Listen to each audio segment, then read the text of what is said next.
Hey, welcome back to the Disney Plus Everyday Challenge, and today we have Chip and Dale Rescue Rangers. This is the classic 1989 animated series that it says it ran for one season, but that's 65 episodes. So yeah, normally that's about 3 seasons for most cartoons, and technically probably might have been 3 seasons, but here it's considered 1 season. And it features the voice talents of Tress MacNeille as not just Chip, but also Gadget, and then Corey Burton as Dale. We got Jim Cummings and Peter Cullen doing the voice of Monterey Jack for almost the same amount of episodes. That doesn't make any sense, but maybe one picked up the work of the other one. I don't know how it worked out. Rob Paulson is in this, of course. Alan Oppenheimer, Frank Welker does all the animal voices, that kind of thing, and tons and tons and tons of other. Danny Gans, okay, there's Carol Channing. So there's probably an endless list of voices throughout this. Is that no? It's not. I thought this was Dick Van Dyke, but it's not. It's a small picture. Anyway, this follows the adventures, of course, Chip and Dale, the Chipmunks. They have graduated from annoying the heck out of Pluto and making his life a living hell, and now they dress up as Indiana Jones and Indiana Jones and Magnum PI, basically, and go on adventures. The first one, I watched only the first episode, and it is them going up against a bunch of rat pirates. Piracy is something is what it's called. Piracy Under the Seas. Piracy Under the Seas. And yeah, it's just them with Chip and Dale, Gadget, Monterey Jack, and that bug which I think is who Welker is. Frank Welker, Barfly. I'm not really sure. I'm not sure. I don't know the characters that well. I didn't watch this as a kid. I know some people grew up with this as part of their life. It's just exactly it's a major part of their cartoon youth. And I imagine it pulls together certain classic elements of Disney cartoons and puts a sort of a modern, for 1989, a modern adventure twist on it. It's not just, again, them doing slapstick against some other character. They go on real full-fledged stories with beginnings, middles, and ends. And usually, man, I'm just seeing pictures here as they fly by on the little loop here, and seeing some interesting faces. So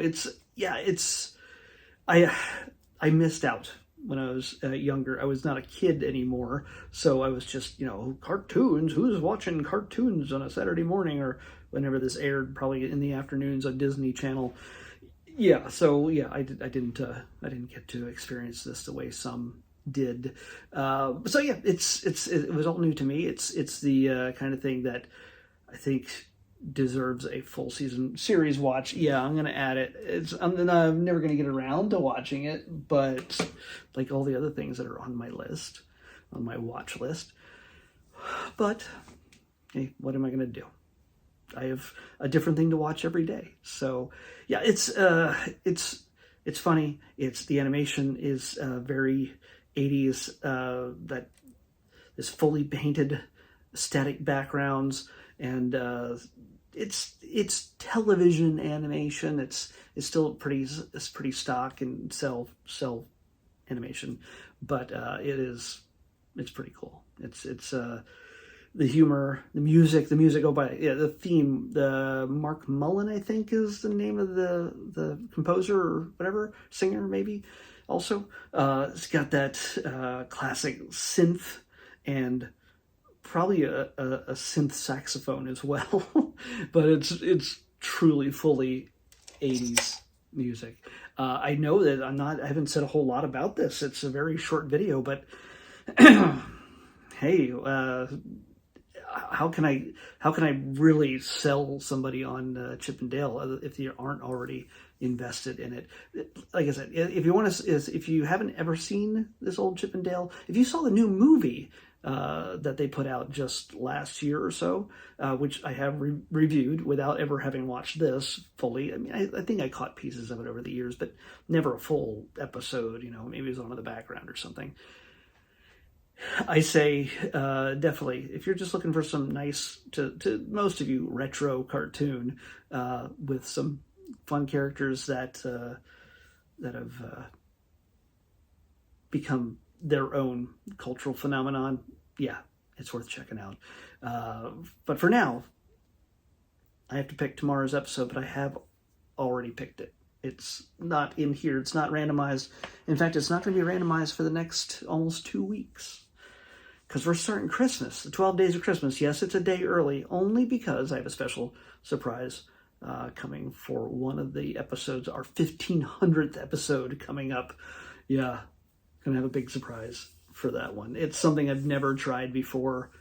It is, yeah, I don't even know how I'm going to do it. I'm still working on the details. So yeah, 12 days of Christmas. I'm starting a day early, so it's the 1500th that lands right in the middle of everything. We're going to end the last Christmas episode. Will be on Christmas Day, and then we'll move back to the randomization from there on out. So all the way through the end of the year, into the next year. So yeah, that's going to be a big deal.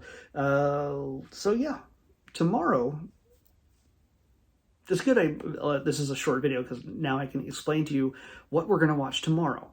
It is not easily found. Even though it's a Christmas movie, it cannot be found. From the last I checked, it cannot be found when you go to the holiday films section. It's not under Christmas movies on Disney Plus. You have to search Christmas, maybe.